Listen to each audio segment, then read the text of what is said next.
Interviews are a crucial part of everyone's lives. They can single-handedly change an individual's future, being the make-or-break moment determining whether or not they get into a college or job position.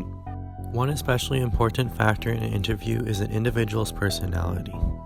These vary from person to person, from an introvert whose interest is generally directed inward towards his own feelings and thoughts to an extrovert whose attention is directed toward other people and the outside world, according to the Encyclopedia Britannica. Unfortunately, outgoing qualities are of much greater importance in most interviews. Even when factoring in the preferences of each group, extroverts are greatly overvalued by American society, both economically and socially. Some people argue that introverts are just as valued as extroverts, as seen by their employment. In her 2012 editorial, Vanessa Barford writes that people naturally tend to gravitate towards jobs that suit their personal qualities and make the best use of their abilities. She lists several very successful introverts: Barack Obama, Bill Gates, Albert Einstein, Rosa Parks, Elon Musk, and J.K. Rowling. With all this in mind, introverts must be employed just as equally as extroverts, just in different fields. But the truth is that on average, extroverts still earn a substantially greater salary than introverts. When looking at the data, the evidence is clear. Those who are extroverted are paid about $12,000 more per year than their introverted co-workers, according to an analysis by Molly Owens of Trudy Psychometrics.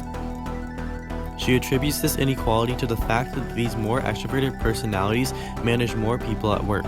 In fact, in an extensive study of representative samples of managers from the United States, Canada, and Japan, Neil Abramson, a PhD from Simon Fraser University, found that the Japanese were slower decision makers than the Canadians and Americans, but the Canadians were slower than the Americans.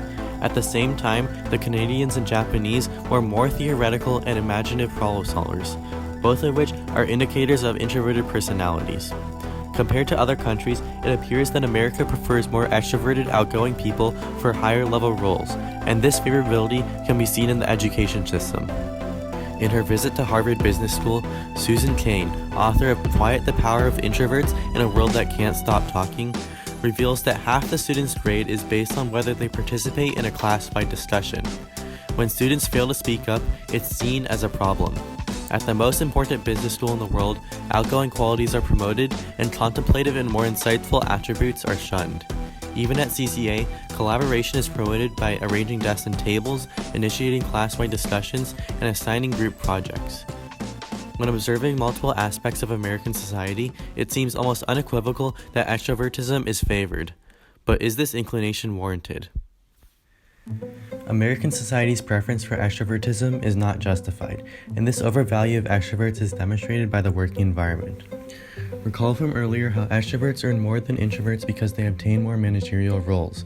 However, the logic behind this decision, that extroverts are better managers than introverts, is faulty, as Cain reports that extroverted leaders enhance group performance only when employees are passive, but that introverted leaders are more effective with proactive employees. She attributes this to the fact that introverted leaders are more open and receptive to workers, motivating them to work harder. In the modern age where people constantly compete for jobs, proactivity is sought after by employees as a desirable trait. As a result, extroverted leadership may be harmful to a company's productivity. Elizabeth Bernstein, writer for the Wall Street Journal, agrees. Introverts have the ability to focus for long periods, a tendency for balanced and critical thinking, and a knack for quietly empowering others. Unlike extroverts, they don't make decisions or get sidetracked because of a need for social stimulation. Even when introverts possess many of these desirable and beneficial qualities, they still do not receive these leadership positions as often as extroverts. If these characteristics were accounted for, introvert and extrovert employment in managerial positions should at least be equal, but in reality, they are not. In addition, extroverts are overvalued by Americans socially. UC Riverside researcher Seth Margolis examined the happiness of participants in his study, finding that when he asked them to act extroverted, they increased in well-being, and when they were assigned to act introverted, they decreased in well-being. What this means is that when people act more extroverted, they tend to feel happier. While there are certainly multiple causes for this, one major cause is the predetermined fact that being an extrovert is better, and because of this, people feel happier because they fit in with society's ideals. America's desire to be extroverted has led to modern societal pressures affecting everyone, with potentially dangerous consequences. On September 10, 2017, Kennica Jenkins was found dead, believed to have drunkenly stumbled into the hotel kitchen and eventually into a freezer where she passed away. Videos of the party reveal that Jenkins' friends were pressuring her to drink more past her tolerance in order to have a good time. Carla Calloway writes that Jenkins did this for two reasons. First, to fit in with everyone else, and second, to cope with the social overstimulation at the party. Jenkins' desire to be more extroverted ultimately led to her tragic death.